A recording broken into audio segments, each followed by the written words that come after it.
On, please. Mic's on. Okay, thank you.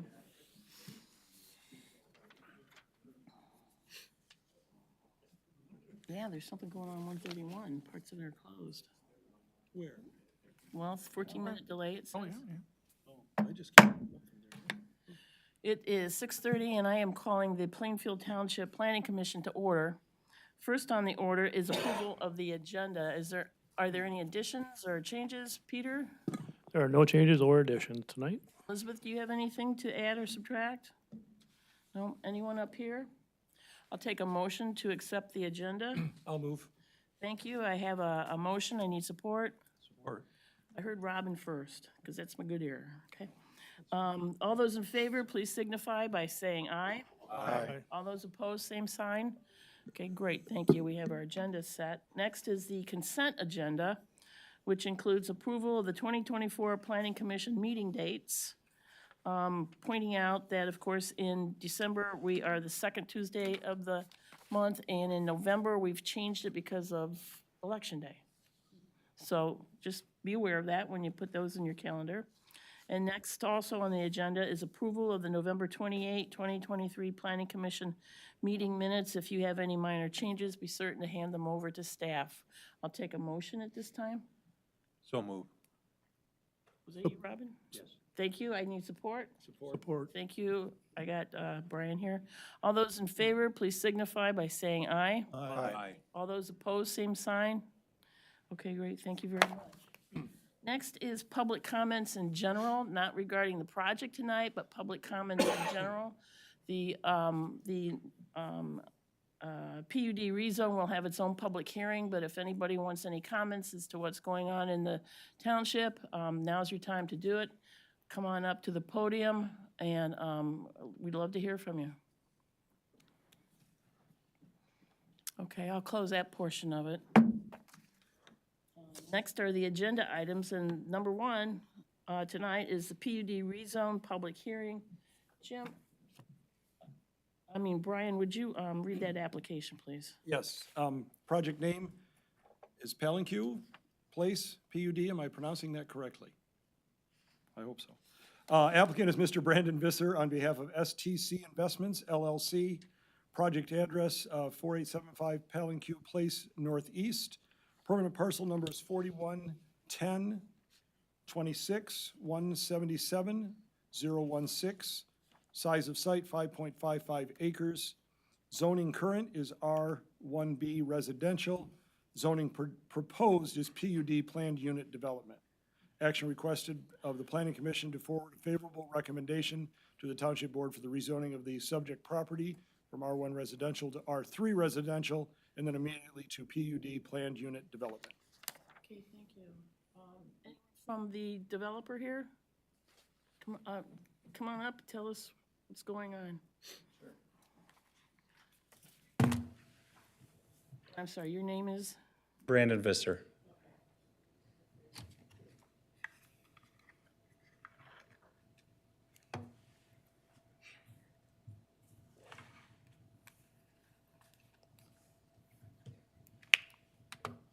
Is that HDMI or?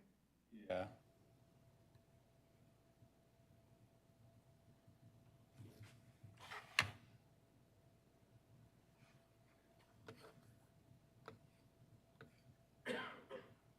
Is that it? Oh.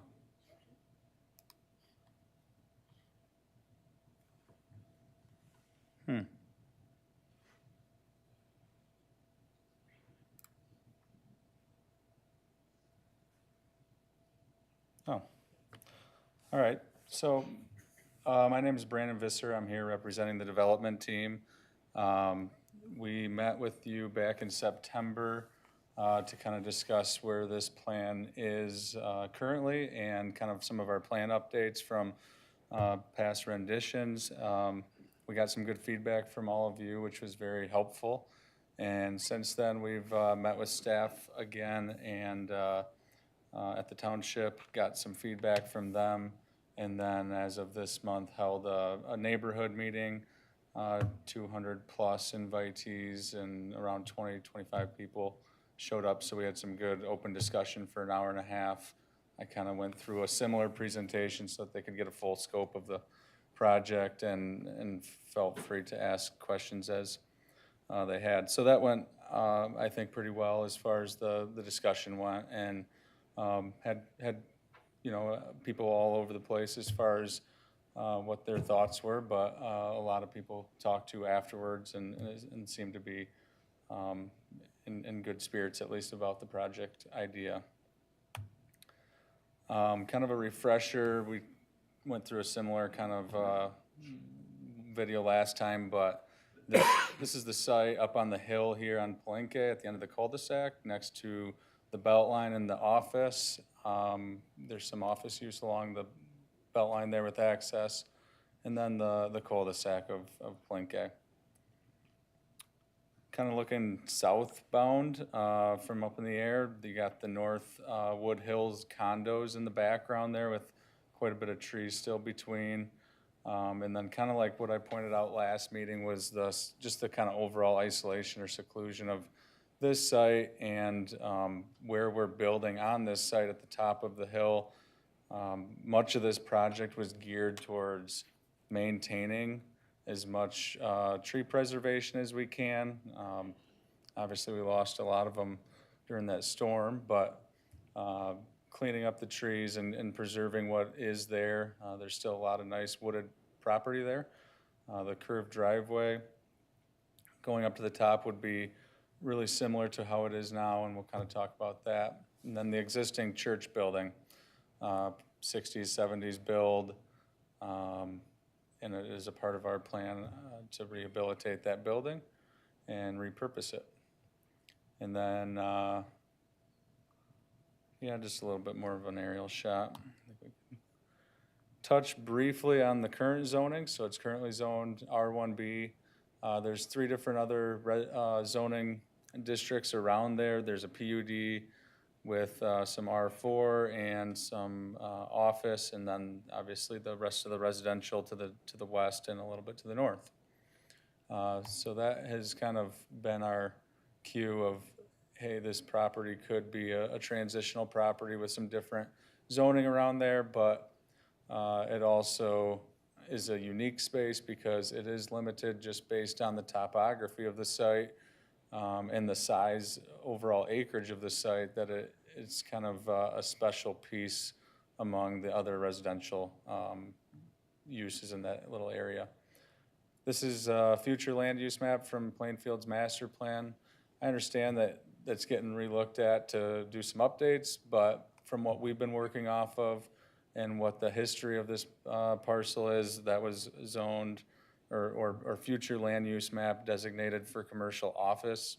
I think you, as well as everyone I've spoken to and us, don't see that being a perfect fit for that parcel, being as it'd be only accessible from Grand River Drive, and they'd be driving through houses to get to commercial and office. So we pursued the residential use, but trying to do it in a creative way.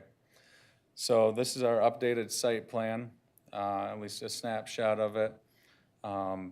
So a little back history again, this has been a site that's been abandoned and regularly vandalized. Not a lot of upkeep on a lot of the things because it's just transitional, and as far as uses goes, there hasn't been an occupant there for quite a few years, and it also had a few fires that caused damage that made it less than usable. So a part of our plan is to rehabilitate that church into 18 residences mixed between studio and 1 bedroom, as well as build 2 additional new residential buildings. Those would all be 2 bedroom, 2 bath, and a total of 48. And our building designs, if you remember that in that video, you could kind of see that parking area up at the top of the hill. We're working off of that existing grade. So we're trying to, again, use the land, what we have cleared, not tear down a whole bunch of new stuff. We got 5 acres, and including our open space of our detention area, but excluding the road, the impervious surfaces, the building footprints. We're around 69, 70% of the site is still preserved woods, open, green space, or amenities. So again, we're just trying to really capitalize on not building out, but just keeping it as towards the center of this parcel as possible. Another part of this project that was kind of unique was the sanitary sewer is back up the road on Quetzal Court. So anyone looking to develop this property would be required to essentially tear up the road and extend sewer main all the way to this site. Obviously, there's a lot of costs associated with that, so it really limits the potential development for something small, like 2 or 3 residential houses. The feasibility factor kind of goes downhill there. So that was, again, why we started thinking, what are some creative ways to use 5 acres in Plainfield to address a different need or a different type of use. As far as updates, so just a quick bullet list of the things we've done since September. Talked to the fire department, Chief McKellar, about the driveway, the grading of the driveway, the width of the driveway. He has verbally approved everything that we have proposed on that. We've also added additional water main, kind of working our way to the south. We'll see if I'm good enough, if this works. Yep. So water main's now extended from just here down all the way to the end, so we can get some hydrants down on the other ends. And he's also done some scaling to determine that we can get hoses around the backside. So building length isn't an issue. So we did our due diligence on safety just to make sure that we were covered in all areas there. And then one of the other things that was brought up a lot is detention, stormwater, runoff, all of those things. So just to kind of bring more clarity to that, we have a 25-year on-site detention pond. It would be designed in the future in that next phase, if it goes there, to meet all the standards of the township requirements for stormwater detention. It's completely on-site storage, so we're not utilizing an outlet to off any excessive water onto neighboring properties or anything like that. We've also incorporated some curb along the side of this driveway here, up most of it, again, just to kind of work on redirecting that water and controlling it. So there has been a lot of thought and time on engineering that has gone into the design of this, even for preliminary stormwater concept plan, as it's not a completely finished plan. It's really taken kind of some shape. And then also we talked with staff about parking. We originally proposed 1.5 parking spaces per unit, and we've upped that to 1.75. I think that's 12 additional spaces. Again, we're doing studio and 1-bedroom apartments for 18 of the residences. So the thought is that these aren't single-family homes with 2 or 3 cars. These are more of the working class. This whole project overall is geared towards that professional working class. Not to say that it wouldn't be open and very functional for a small family, but you know, we'd rather be great at one thing and not good at all things. This project really works well locationally, and what we've found in the area for demographics, even 2-bedroom, 2-bathroom units in the area primarily get occupied by the working class. So that's a little bit about the parking situation, but we also added covered parking. So this whole strip in front of this building is all covered parking.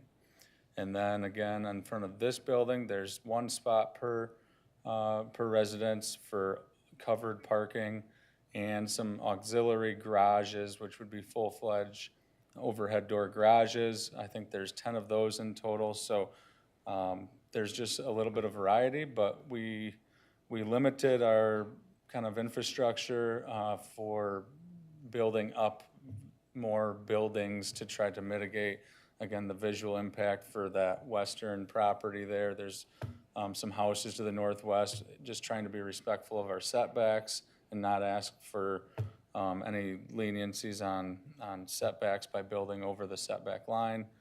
So we feel like we have a pretty good balance of that. And again, obviously the open parking spaces remaining for any extras. I did have a conversation with both Kent County Road Commission and Kerwin with MDOT. So we kind of dove into, is there any known issues with either the Grand River Drive Palenque intersection or the Grand River Drive Beltline intersection? And neither authority had any planned improvements or any real issues to the point where it merited being on their 5-year plan. So they don't have anything in the hopper, so to speak, for either of those intersections. They don't have any significant problems at those intersections. We'll kind of get into some traffic in a minute, but with what we're adding to it, neither foresaw that it would merit additional off-site improvements for that. Again, Palenque resurfacing is possible, because I know one of the things we heard from the neighbors is that one of the neighbors specifically said even from Quitzel to Grand River Drive is probably the worst part of that road, and we would be replacing the other side of that. So talking to Kent County Road Commission, they were open to the idea of doing a joint resurfacing if this was approved and it went to development, so that road could be completely resurfaced. But that would be something that actually Plainfield Township and Kent County Roads would have to collaborate on together. But obviously doing more at one time saves money, so if we're already there doing it, it would probably be the time to be able to update the rest of that road as well. Just a couple visuals of what we have envisioned for covered parking versus the 10 garage spaces, just some unattached garages. In regard to traffic, so these are some numbers we pulled from Kent County Road, or sorry, no, that's the next slide. These are some numbers that are based on traffic impact studies, what they use for multipliers. So on this, it kind of gives you a benchmark of mid-rise multifamily buildings, which would be that green line. That's what we fall under because we're in the 3-story and up category, because there's 3 floors to our buildings, even though one of them is in the ground. So we're falling in that category. We put together some just a little chart there to show you kind of what we would be adding with our total development built out, around 260 vehicles per day. It just works the way it does when you have a bigger building or more density. Traffic or trips per day go down. So the most trips per day that you see out of a residential use would be more of a single family home. So just to kind of contrast that with what's already there, right now, based on traffic study multipliers, it would be around 140 trips per day. So again, in the grand scheme of things, that road seems like it has more than enough capacity for the additional trips per day. And building it the way we are is not factoring in the studio and 1-bedroom aspect too. I don't know if the trip generation software has the ability or they actually categorize that, but that to us would equate to a little less than a 2-bedroom or a 3-bedroom unit. These are some numbers from recent traffic studies done at these intersections from a source on Kent County Road.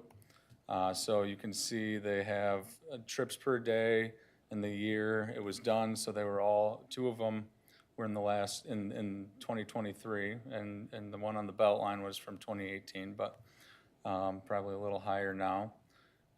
Ultimately, you can kind of see the ratio here. There's around 30,000 trips per day on East Beltline, which is obviously significant. It's an MDOT road.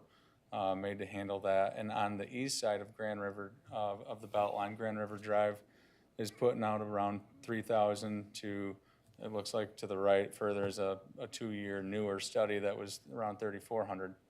The west side of of the Beltline on Grand River Drive is more like 676. So again, we are adding, development adds residences and vehicles and trips per day, but to the extent of what this density adds to the existing conditions, we don't see that there would be any reason to raise a red flag similar to the road authorities. This is a site plan just showing some topographical lines. So the key here was the soil erosion, and we talked to some of the neighbors about that as well, that they mentioned that they even saw some erosion occurring, in the past couple of years with the property being vacant. Again, that kind of goes par for the course with an unmanaged property of unoccupied space. So I tried to communicate to them that the community that we're talking about putting together here on our development would be professionally managed and maintained. Plainfield Township's engineers obviously need to approve all of our soil erosion measures, and the maintenance of it is monitored as well for stabilization. We don't want soil runoff. It wouldn't help the owners of this property or the managers or the residents that live there. So ultimately, to us, that translates to a much better scenario than it currently is.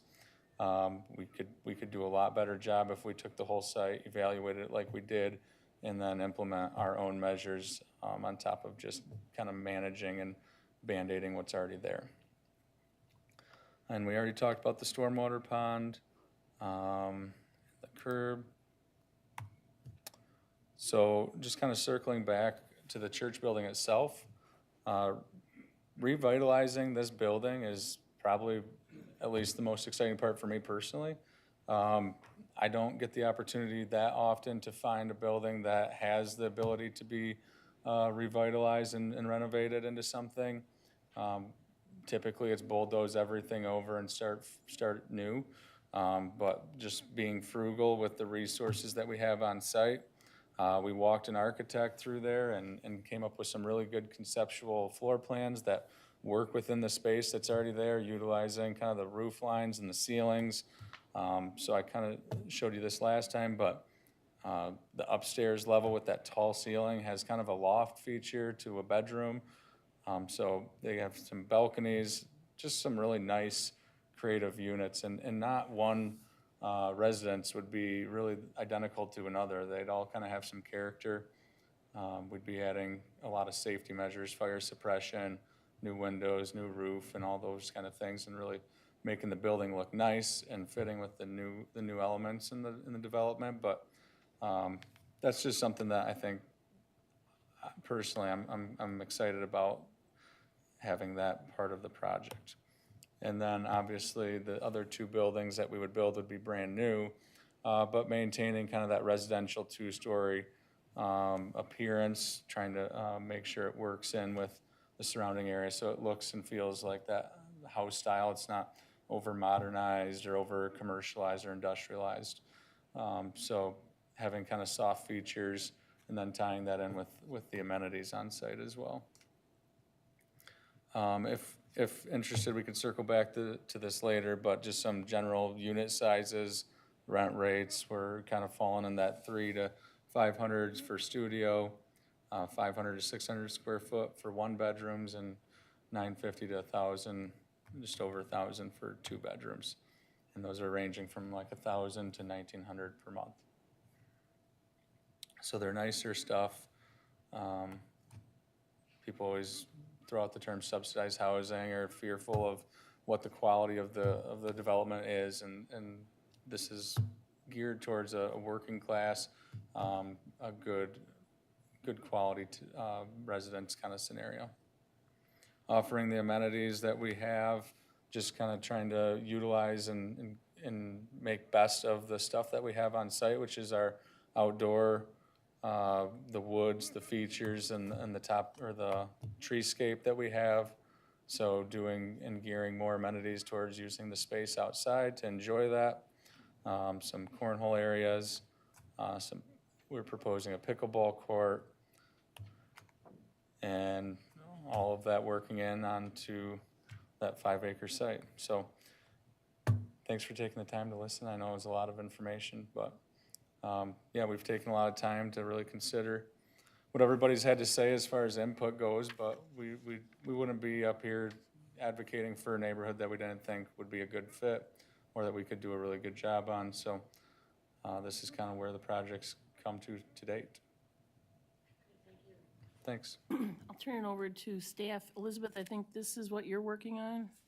Yeah, definitely a team effort on this one. There's a lot going on with the site, so we've all worked on it, and I'm sure Pete will jump in at some point. But I'll take a minute to quickly walk you through the procedure for a project like this. So tonight, you are making a recommendation to the Township Board for the rezone to a PUD.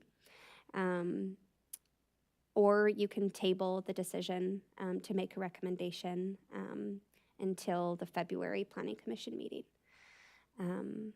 But if it moves forward to the Township Board, the recommendation one way or the other, and if the Township Board approves, then it will come back to you for site plan review at some point in the future. So that's just kind of the general options here. As I mentioned, if you are inclined to table, we do ask that you wait until the February meeting. I'm sorry, it should be postponed until the February meeting because of a conflict in January. So just a quick note on that.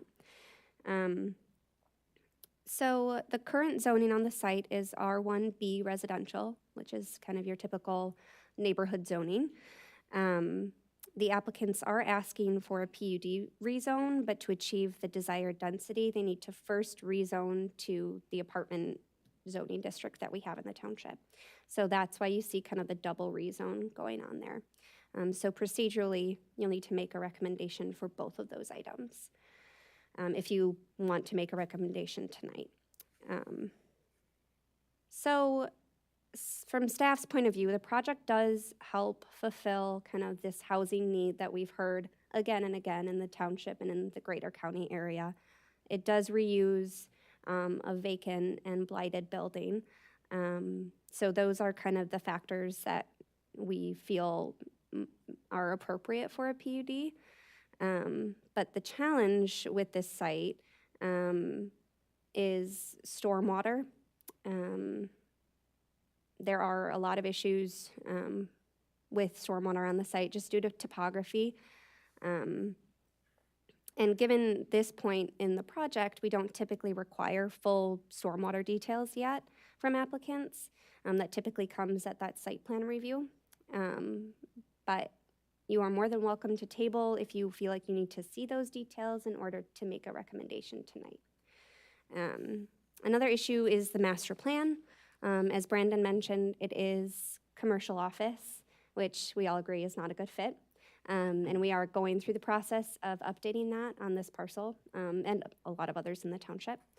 But that just isn't in effect yet, and we haven't had board input on that. So it's too soon to kind of use that as a guiding document.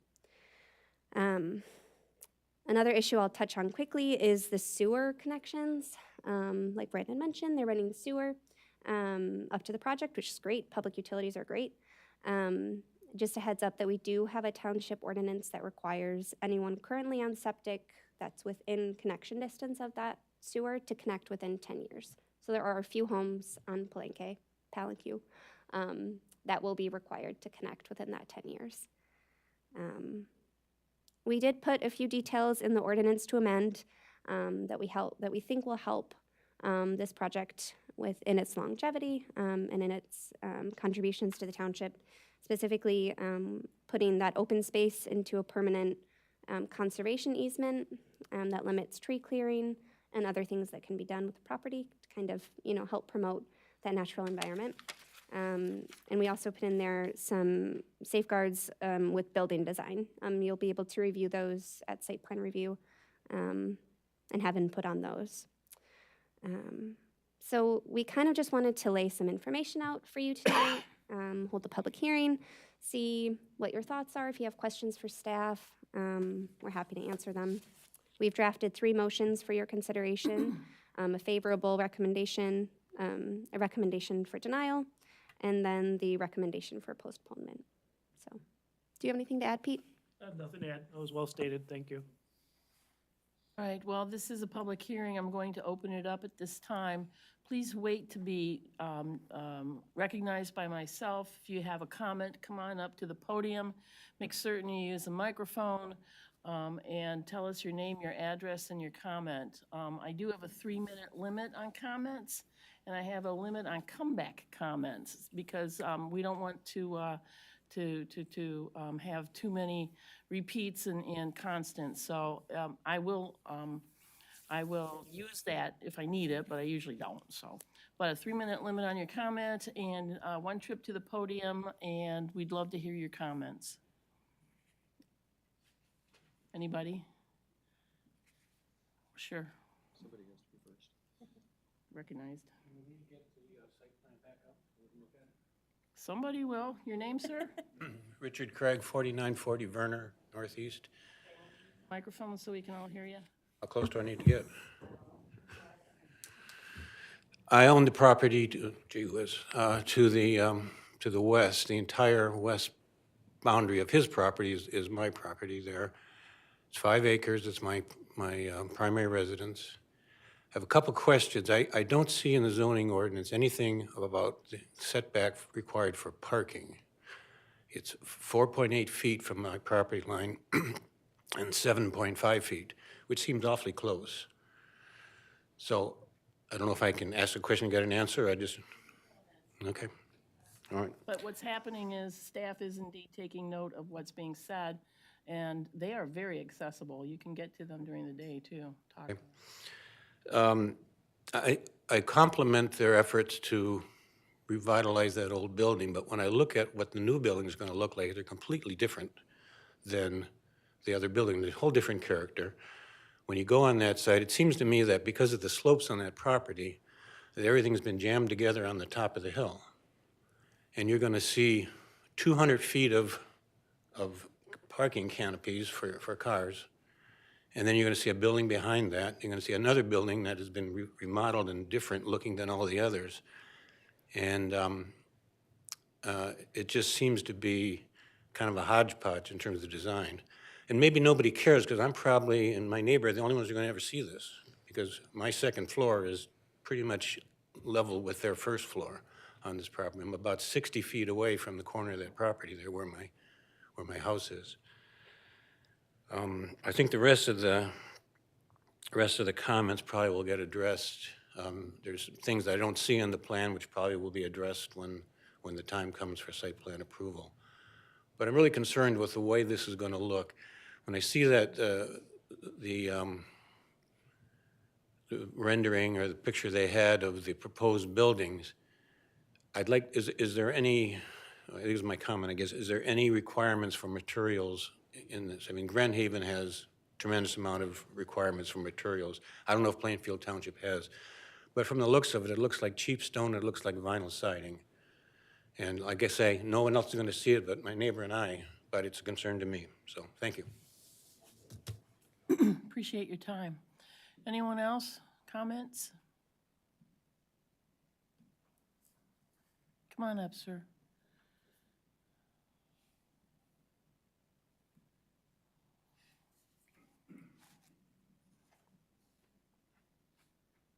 Tim Mulder, 3445 Quetzal Court.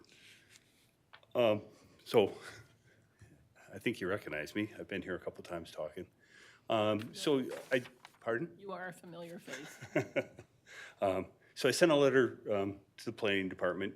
Hopefully you all got a chance to read that. But yeah, there's some big concerns in my mind about the width of those roads, the walkability, pedestrians, school children having to walk not only down that curvy drive, but also up it, but then also down Palanque all the way to Grand River to catch the bus. A lot of concerns there. I outlined all that, so I won't repeat all of that. But I would like to, I think as a group, when at the meeting that he had at the senior center,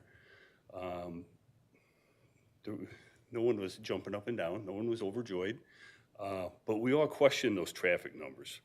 that 140 trips up and down daily, everybody that lives on Palanque and the people that live on Quetzal Court, and Quetzal Court didn't get an invite to the meeting, by the way. Anyhow, I mean, 100's probably more realistic. So in essence, we're talking about tripling, almost, or nearly tripling the traffic on that road. Just doesn't fit with the character of the neighborhood. The houses are relatively close. I refer to it as the Hot Wheels effect that you're gonna get from cars starting at the top of that hill and coming all the way down. By the time they get to the Palanque part of it, where there are residents and people walking alongside the street, I don't see any traffic controls in place. So those are my big concerns. Again, I won't reiterate everything I wrote in the letter, but thank you for your time again. Anyone else wanting to make a comment? Yeah, come on up, sir.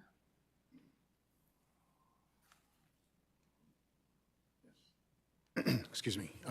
My name is Jason Owen. I live at 4989 Palanque. To pivot off, I received no invite either for these comments that were supposedly handed out. I'm wholeheartedly, wholeheartedly not for this. I know that there's been comments in papers and stuff like that, that there hasn't been any wholeheartedly against it comments. Well, I'm gonna be one of them. I have frontage on both Grand River and Palanque right on the corner. I've experienced already the current runoff that comes down there, the traffic getting in and out of the driveways from that current spot at that stop sign.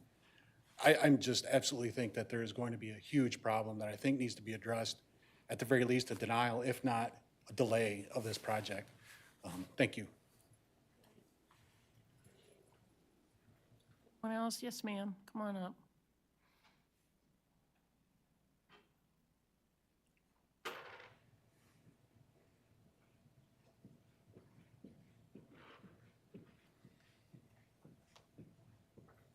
I'm Karen Vandermeulen. I live at 4910 Palenque, which is right in the cul-de-sac where the driveway will drop onto Palanque.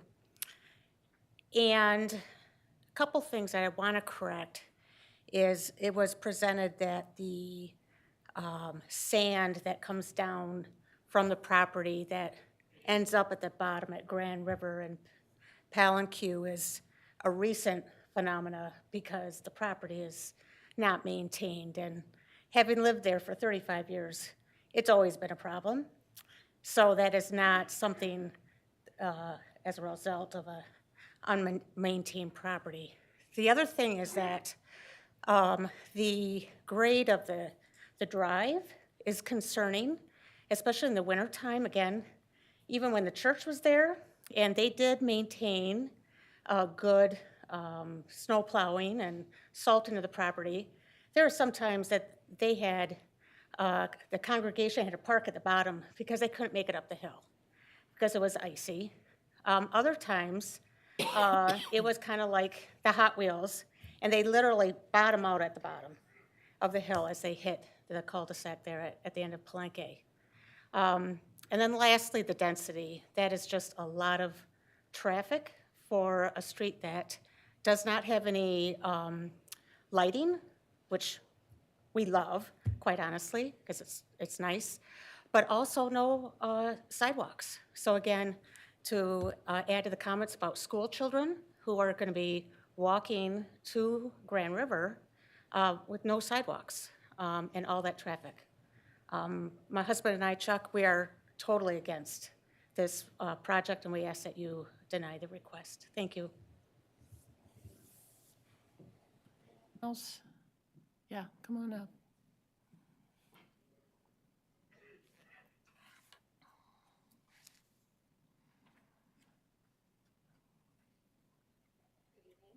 My name's Katie Ryberg. I live at 4955 Verner Avenue.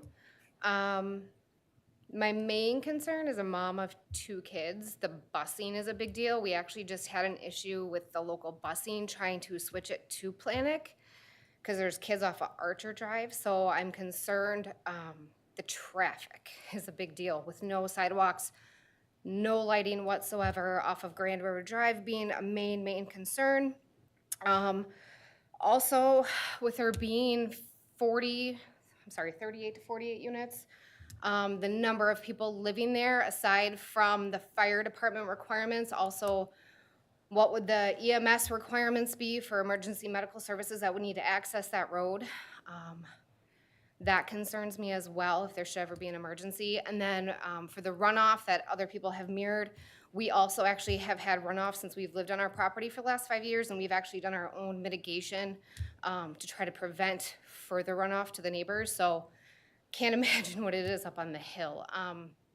So please just consider the needs of the local kids in the area. There's been actually many new families that have moved into the area, and I'm just concerned what the busing would be for pickup and drop off, because they tried to split up the busing, drop off, and pickup this year. So if you add that to Planet Q, that's gonna be a significant walk for those kiddos, especially in the winter time. So then my other comment is, what is the plowing services gonna need to be? Because our road is one of the last roads or avenues that actually gets plowed in the winter time. And that would be my other concern is plowing and then ice buildup as well on that elevation for the road. So, thank you. And again, I'll mirror my neighbors. We're not really great wanting this development in the area due to traffic. So, thank you. Anyone else? Any additional comments we haven't heard? Don't be shy.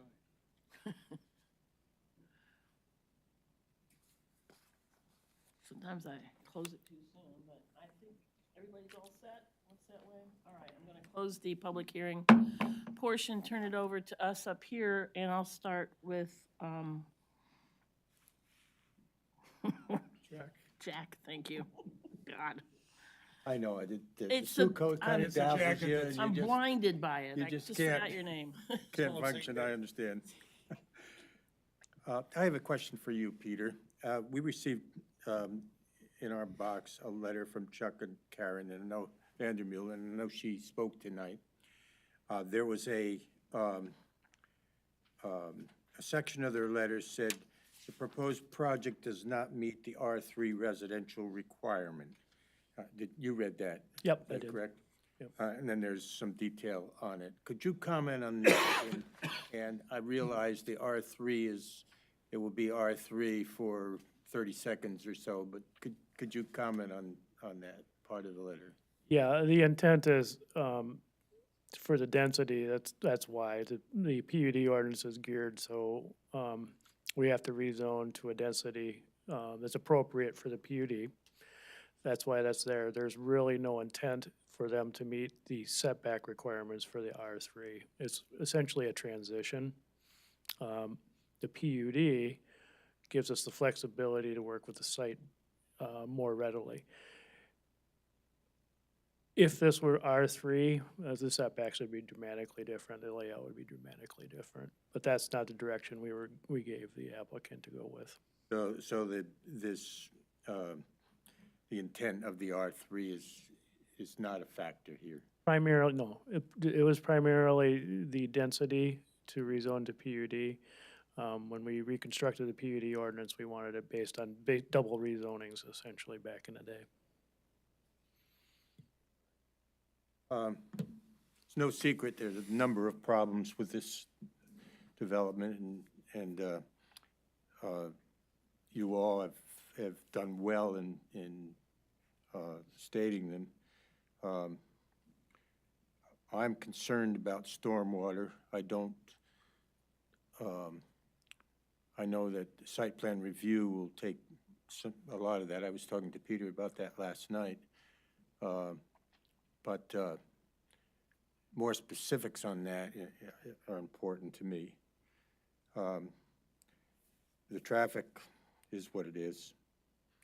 I'll let some of my other commissioners comment and ask questions. At this point, I'm pretty much satisfied with everything else. I appreciate the preparation. You've done well on that. Question for the developer. Could you demonstrate the stormwater runoff as it currently is? Like describe what it's currently happening and how you're going to improve it? I mean, as far as a measurable illustration, that's the original topography. If this development isn't suited to address the stormwater runoff, then I guess my question would be what type of development, or if it's already a problem and has been for many years, if we develop it into this, is there a better development that handles stormwater better than another type of development? In my experience is no, it's just how can we, which I think we've tried to communicate, we've spent a lot of time considering what would work on this site. In the sandy soils, using some different methods of infiltration, open bottom manholes that leach into the nice soil that's there, the sand, it takes care of a lot of the water, but that doesn't happen unless that infrastructure is in place. It's not in place now. We're proposing to put it into place. The design standpoints where, the exact elevations of where we're gonna set stuff is what comes in the calculations for those on the site plan approval side of things. But right now, the concept isn't just, based on hopes and dreams. It's been engineered on a preliminary level.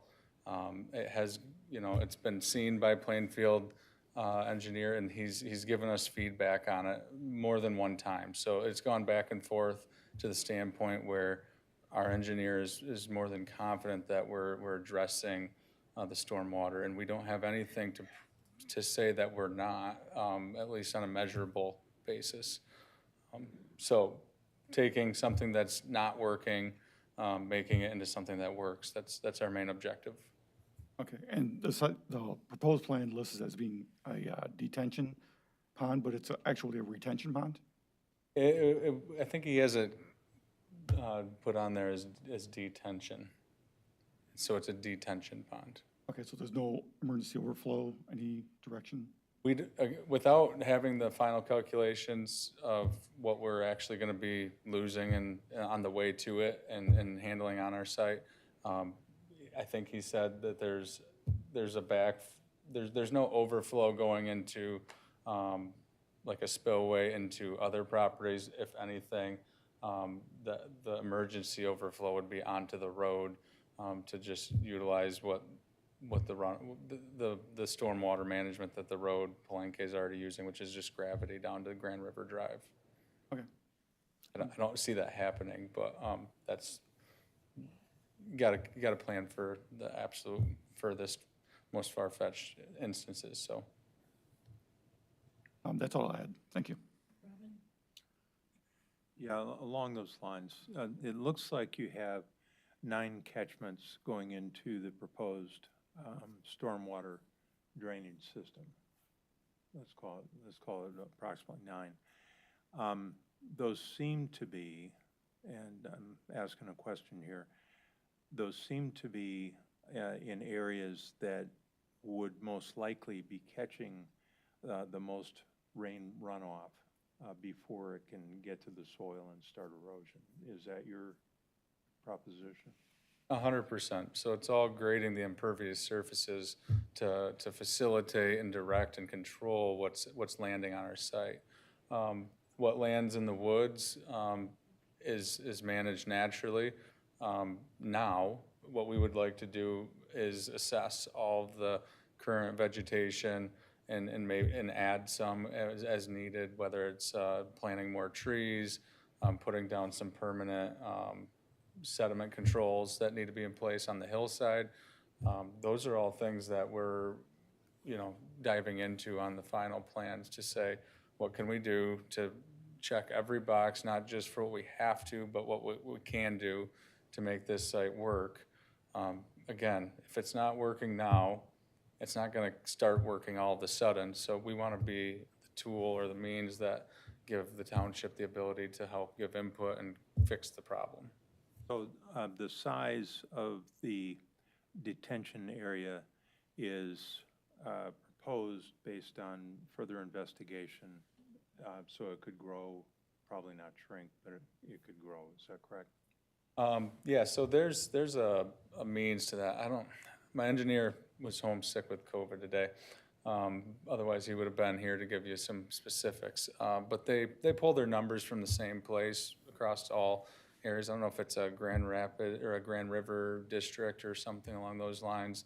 But those are their calculations for square foot of impervious surfaces. I'm sure there's other factors, but he's using all those as their preliminary quantity numbers to come up with the size of that detention pond. So it's taken more thought than just drawing the circle. It's actually roughly scaled for what the final scale would be. And stating the obvious, the detention area has to have all the trees removed in that area. Correct. But would care be taken of the remaining trees in the uphill side of that? Yeah, so we would have a clearing limit on our final site plans. So we would go out there and actually do some staking, surveying. That's what that whole next phase would entail. And really, a plan like this works really well up to a certain standpoint with the topography, where we have to go out and do some field work to really make sure that where are the trees? Are there really nice trees right along one side? Do we reshape the detention pond to save a certain species of trees that are way nicer than the ones over here? So some of those factors can be a part of that next process. We're just not quite there yet.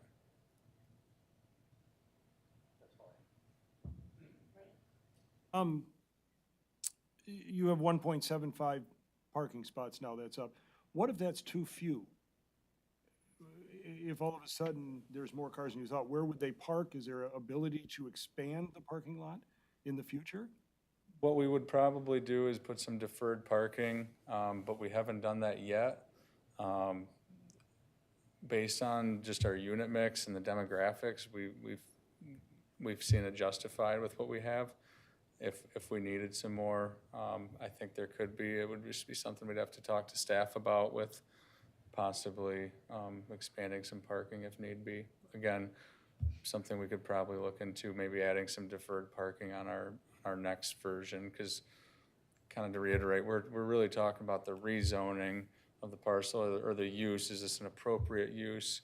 And the next phase, there could still be some adjustments to this based on where we go in the next couple months if we go that direction. One of the neighbors, and I forget who, talked about the church looking different than the new buildings. I do like, and that's more of a planning or a site plan thing, about maybe incorporating something that is has a little more continuity to it. But that was actually, I'm not sure who said that, but that was actually a good thing there. Could Peter or Elizabeth maybe, they all talked about the matchbox syndrome going down the hill. Could speed bumps be added to the road going up the hill? Not on the road, but on the driveway. Sure. So the fire department has approved limited use of speed bumps. They're not full speed bumps, but they have the effect of deterring excessive speed. So I think, yeah, some traffic mitigation, speed measures is a great idea. Yeah. And again, one of the neighbors mentioned about, in the letters that we received, mentioned the runoff repeatedly, and I get that, but if it's been there for 35 years, will this make it better or worse or the same? Because obviously we have a problem that has not been addressed, and it's not going to go, and I think, Brandon, you said it's not just going to miraculously get better by itself. If it's been there for 35 years, it's going to continue. So how do we make sure that gets solved if we move forward and make it better for the people at the bottom of the hill? Because it's obviously a problem, and it will continue to be. It'll probably get worse, if anything. The erosion's just going to continue, and I think get worse and worse.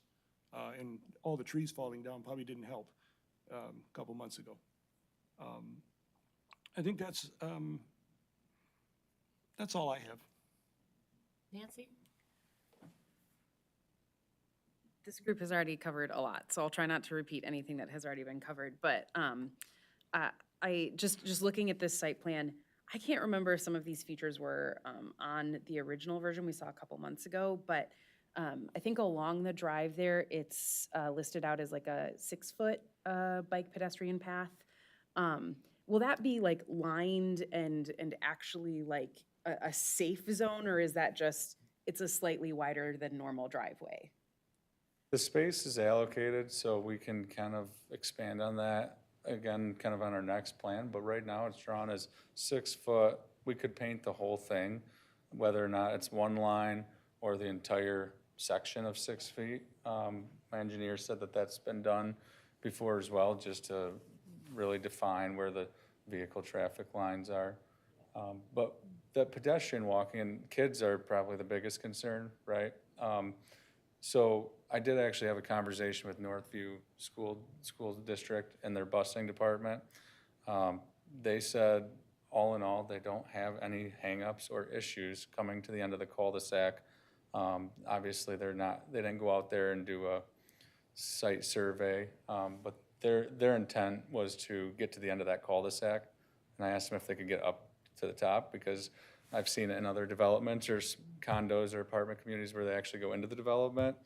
Because I do have the turning capacity for a fire truck up there, so it wouldn't be any more difficult for a school bus to get to the top and just park and turn around right there at the top. They said they don't like to commit to anything like that, but it's not a hard no. So there's some conversations that could still ensue with some different results on that. So even though the main roads maybe don't have a sidewalk yet, or maybe it's not even possible in the future, it does sound like there has been some thought in at least this part of the community on how to have safe pedestrian areas.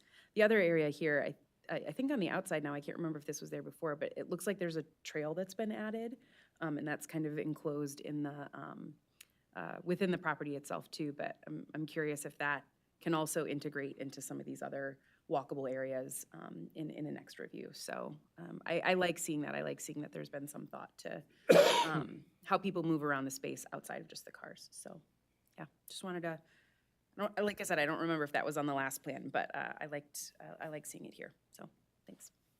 Jim? That's it. We're here to talk about the zoning, the appropriate zoning for this site. And like everybody else, most of what I'm gonna have is for site plan approval. And expect to get pretty detailed in that process. I view this site as an island because it sits topographically on top of a hill. And there's only one way in and one way out. And I think that's essentially the crux of the problem that our citizens have with this particular development. Speed control is going to be important, coming in and going out. Given the densities, how are people going to interact in between the top of the hill and the bottom of the hill in terms of parties, activities, and nighttime activities? But once again, nothing happens unless we make an appropriate zoning decision here tonight. Zoning decision tonight.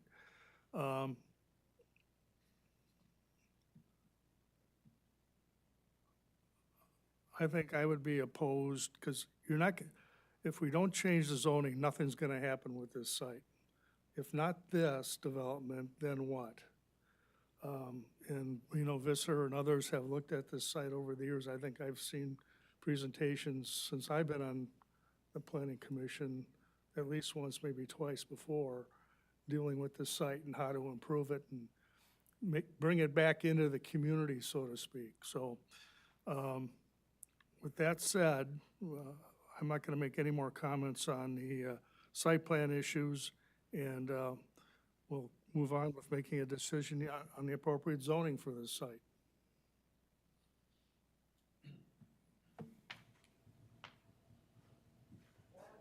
I was struck by the steep incline to get to the top. And then I heard somebody here say that they've seen cars basically slide to the bottom of it, and they have that kind of issue. And that scares me. That's a concern for me. I also will point out that as I was turning off of Beltline into the area, I mean, I almost came onto a head-on collision with somebody using the turn lane to merge into the other traffic. So there's problems there. And coming out of that development, I turned right to go left because it was, you know, prime time and 5 o'clock and cars were whizzing around and I was gonna be a statistic if I tried to do it some other way. So there's traffic problems here too. I'm not saying I don't like the plan. I think it's a very intuitive plan. I think it's a very imaginative plan. I think there's too many units, to tell you the truth, based on the land, the area itself and the questions and the problems regarding traffic and ingress and egress off the Beltline and those things. And frankly, a lot of things were brought to my attention tonight from the comments that I would like a chance to sit and think about. So I'm not saying this is dead in the water. I just don't I need to have some time to understand everything that's going on, taking into consideration the fact, like you said, if not this, then what? And I really, really like the idea for the church itself. So I see a lot of potential here. And I'm not telling you that it's a bad plan. I'm telling you it's a good plan, but I think it's a little crowded. And I think there is some real problems with, if nothing else, the road and access to the project itself. So that's where I'm at. Anybody else? Yeah, Jack. I would like to get some feedback from Peter as far as the comment of the parking being 4.8 feet from the property line. Maybe that, is there possibility of some response to that tonight? Yeah, I mean, typically it's a 10-foot minimum. We're trying to work with the site as best we can, but I believe Brandon can probably adjust that pretty readily. There are below the parking ratio already for the number of units, but again, they're saying the design style doesn't necessarily need that because they're doing a lot of one unit and studio types of stuff. So I think it could be adjusted to lose a spot or two, and net wouldn't make that much difference. So. I just wanted to thank Brandon, great presentation. It's always helpful to get a good feel of what's going on. And all the neighbors that showed up today and also wrote letters, we do appreciate that, getting your input. So thank you for taking time out of your busy schedule to do that. Peter, if I heard you correctly, if we take some time, we could have some information regarding runoff to help us make a decision?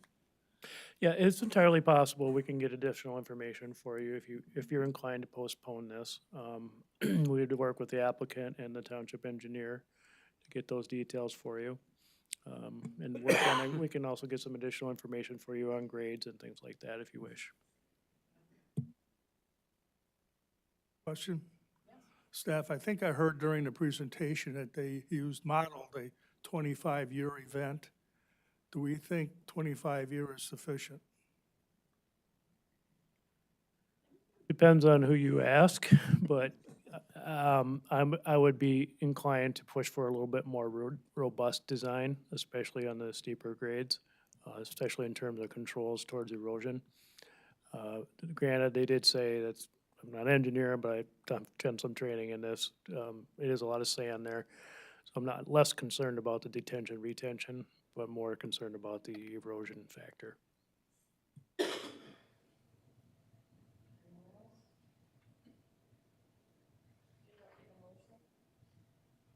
Well, I move that the Planning Commission recommend the Township Board approve the ordinance to amend to rezone 4875 Plainfield. We've heard it pronounced many different ways, even by the neighbors, sort of interesting. I enjoy that. From R1B residential to R3 residential, based on the following findings of fact and subject to the following conditions of approval. 1, the proposed rezoning is consistent with the goals in the Township Comprehensive Plan and with existing land use patterns. The proposed rezoning is adaptive to changing conditions in the area. The proposed rezoning is compatible with the existing land use patterns in the area. The site can be adequately served by public utilities. The rezoning does not represent spot zoning, and the proposed rezoning is further supported for those reasons set forth by members of the Planning Commission staff and applicant as reflected in the entire meeting record in this matter. And condition of approval would be the applicant shall proceed with a PUD planned unit development rezone as described in the concept plan dated December 5th, 2023. Do I have support? Support. Any further discussion? Hearing none, all those in favor, please signify by saying aye. Aye. All those opposed, same sign. Aye. Is that you, Jack? You and I? All right, it passes. And we need to go right into Where do we start here? Okay, I move that the Planning Commission recommend the Township Board approve the ordinance to amend to rezone 4875 Palanque Place from R3 residential to planned unit development based on the following findings of fact. The proposed rezone complies with the intent and purpose and all qualifying conditions of sections 28.01 and 28.02 of this chapter respectively. The uses conducted within the proposed PUD, the PUD's impact on the community and other aspects of the PUD are consistent with and further implement the policies of the adopted Plainfield Charter Township Master Plan. The proposed PUD shall be designed, constructed, and operated and maintained in a manner harmonious with the character of adjacent properties, the surrounding use of land, the natural environment, and the capacity of public services and facilities affected by the development. The proposed PUD does not appear to be hazardous to adjacent property or involved uses, activities, the excessive production of traffic, noise, smoke, fumes, or glare. The proposed PUD does not place demands on public service and facilities more than current or anticipated for future capacity. The proposed PUD appears to satisfy all applicable local, state, and federal statutes and regulations. The project helps address the countywide shortage of housing units, and the proposed rezoning is further supported for those reasons set forth by members of the Planning Commission, staff, and applicant as reflected in the entire meeting record in this matter. Do I have support? Support. Robin, thank you. Any further discussion? All those in favor, please signify by saying aye. Aye. All those opposed, same sign. Aye. Aye. It's passed. Okay, you're all set. Thank you. Next is staff comments. Hello. Yeah, so the meeting dates for 2024, I wanted to pull them up really quickly. We actually, whoa, sorry. Did I do that? Were those emailed to us? We're in the pack. They were just in the packet, but I hope. I didn't see them, so don't move it. I'm gonna take a picture of it. I can send them to you, Brian. If you could. Yeah. That'd be, I wanna get them on my calendar. So the February meeting is early too. I didn't see them, so resend just that if you would, please. They were just part of the consent Hang agenda. on, hang on. Ladies and gentlemen, we're still doing business up here, so if you want to step out and add your discussions, that would be helpful. Thank you. Okay. If I remember, Elizabeth, you said you'd make sure we all got the dates. Yes, I will email you. Was it, you were gonna mention some special dates, I think. Yeah, For December. yeah, February. And December are different. They're the second Tuesdays. So just a heads up there. And then we are trying to schedule with the Township Board the master plan update workshop with the board. So we're thinking right now potentially the 22nd or the 23rd of January. So I will contact you with the specifics on that as well, but just keep that on your radar. Would that be in addition to a regular meeting on January 23rd or in lieu of? It's possible that it would be in lieu of, yeah. Depending on, if we have an applicant or not, so, yeah. We'll try to push things off till February since it's not too much further away, but, do you have anything else? Yeah, and if you can make it, you can make it. If not, but it's essentially to introduce the plan to the township board and show them where we're at and have a general discussion at that point in time.